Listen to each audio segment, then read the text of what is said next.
जय जिनेन्द्र बंधुओं, आज सुनते हैं झूठ पाप में प्रसिद्ध सत्यघोष की कथा। सत्यघोष ने झूठ बोलकर लोगों को ठगा, परंतु अंत में झूठ पकड़े जाने पर धन भी गंवाना पड़ा और दंड भी भोगा और खोटे भावों से मरकर कुगति में गया। श्रावक को दूसरे पाप झूठ का त्याग करना चाहिए। असत्य पाप के कारण लोगों को एक दूसरे के प्रति लगाव नहीं रहता, स्वयं का उपयोग भी कलुषित रहता है और वह धर्म का पात्र भी नहीं रहता। झूठ बोलने वाले लोग प्राय मायाचार का आश्रय लेते हैं, जिससे उनका पुण्य निरंतर कुटिल रहता है। इस पाप में सत्यघोष प्रसिद्ध हुआ है।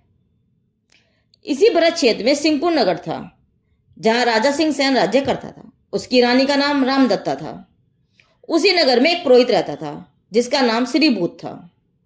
श्रीभूत बहुत ही धोखा देने वाला और धोखा देकर लोगों का धन हड़पने वाला का प्रयत्न करता था।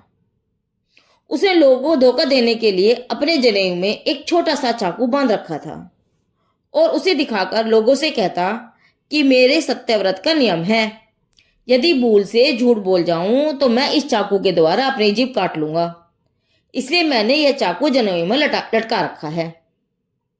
और इसी प्रसंग को लेकर उसने अपना नाम सत्यघोष प्रसिद्ध कर रखा था। नगर के लोग उस पर बड़ा विश्वास करते थे। अनेक लोग उसके यहाँ अपना धन धरोहर के रूप में रखने आते थे, लेकिन वह सत्यघोष किसी न किसी की धरोहर तो वापस कर देता था और कुछ लोगों की धरोहर को हड़प लेता था। वह यदि कोई फरियाद भी करे तो नगर के लोग उल्टा उसे ही झूठा कहते थे। कई लोग राजा के पास जाकर इस सत्यघोष की शिकायत भी करते थे, तो भी राजा के चित्त में सत्यघोष ने इतना प्रभाव जमा रखा था और विश्वास बना रखा था, जिससे राजा किसी की भी नहीं सुनता था। एक बार पदमखंड नगर में रहने वाला समुद्रदत्त व्यापार के काम से सिंहपुर नगर में आया। उसकी इच्छा विदेश जाकर व्यापार करने की थी।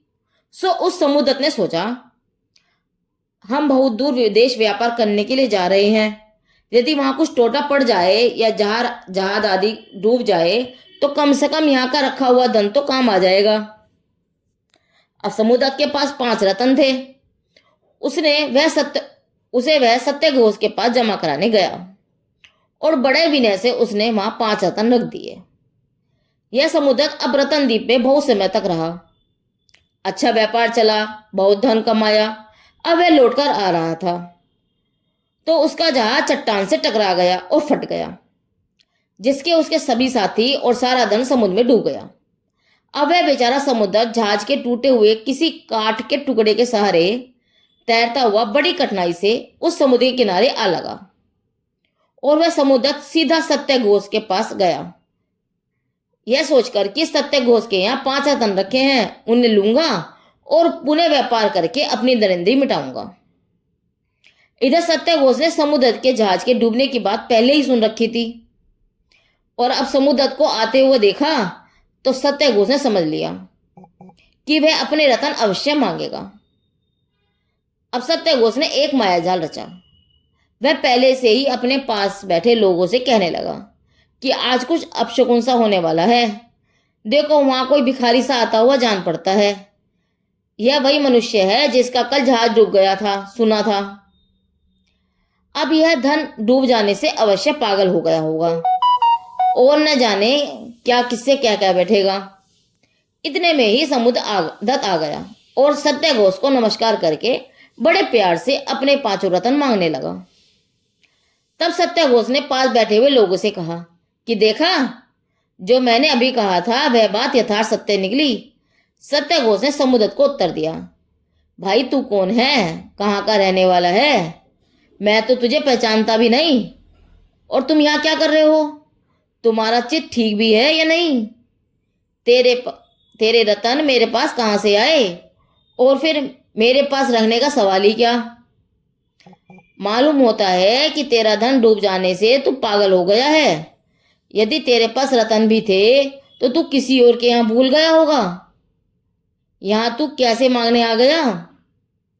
सत्यघोष ने समुद्रदत्त को अनेक भली बुरी बातें कही और खूब उसे डांट लगाई। इतना ही नहीं, उसने अपने नौकरों के हाथ राजा के पास समुद्रदत्त को भेज दिया और यह कहला कर भेजा कि यह भिखारी हमें बहुत बिना कारण कष्ट देता है, आप इसका प्रबंध कर दे। अब राजा सिंहसेन इस झूठे सत्यघोष को सच्चा सत्यघोष जान रहे थे। इस कारण उन्होंने उस बेचारे समुद्रदत्त की एक भी बात न सुनी और उसे झूठा घोषित करके बाहर निकलवा दिया। अब वह बेचारा समुद्रदत्त उस पापी सत्यघोष के द्वारा ठगा जाने से सचमुच पागल जैसा हो गया। वह नगर में, बाजार में जहां भी जाता वहां यह कहता फिरता था कि सत्यघोष मेरे 5 रत्न नहीं देता, लेकिन कोई उसकी बात सच ना मानता। अब तो नगर के लोग भी उसे पागल कहने लगे। वह समुद्रदत्त दिन भर नगर में रोता हुआ घूमता रहता था और रात्रि को राजा के महल के पीछे एक पेड़ पर चढ़कर रोज पुकारा करता था कि सत्यघोष के पास मैं 5 रत्न जमा करके गया था, वह नहीं देता। ऐसे चिल्लाते चिल्लाते 6 महीने बीत गए। एक दिन महारानी रामदत्ता ने राजा से कहा, आप सत्यघोष की माया में ना पड़े, इस बेचारे समुद्रदत्त का ठीक ठीक न्याय करो। राजा ने रानी की कहने से समुद्रदत्त को बुलवाया और उससे सच बात राजा ने क्या सुनाई। राजा ने रानी से कहा, मालूम तो ऐसा पड़ता है कि समुद्रदत्त सच कह रहा है, पर इसका भेद खुलने का कोई उपाय नहीं सूझ रहा। रानी ने कुछ देर सोचा और कहा, हम इसका उपाय करेंगे। दूसरे दिन रानी ने सत्यघोष को महल में बुलवाया और चौपड़ खेलने को कहा। सत्यघोष रानी का कहना न टाल सका और चौपड़ खेलने बैठ गया। रानी ने पहले ही बाजी में सत्यघोष की अंगूठी जीत ली और भीतर उसे खेल खिलाती रही और चुपचाप दासी को बुलाकर कहा कि सत्यघोष के घर जाओ और उसकी स्त्री से कहो कि सत्यघोष ने तुम्हारे पास अपनी यह निशानी भेजी है और समुद्रदत्त के रत्न मंगवाए हैं। दासी सत्यघोष के घर गई और अंगूठी दिखाकर 5 रत्न देने की बात कही तो पुरोहितन ने दासी को उत्तर दिया कि यह अंगूठी उन जैसी मालूम तो पड़ती है, पर पूरा विश्वास नहीं है कि यह उन्हीं की अंगूठी है। दासी लौटकर रानी के पास आई और इस बीच रानी ने सत्यघोष की चाकू और जनेऊ भी जीत लिया था।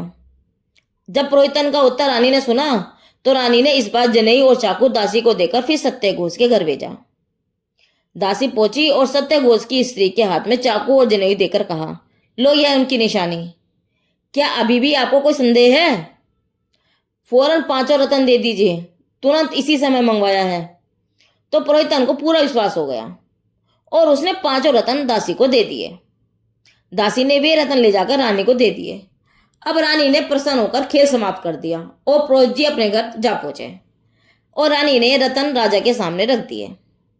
महाराज ने सिपाही भेजकर सत्यघोष को पकड़ बुलवाया।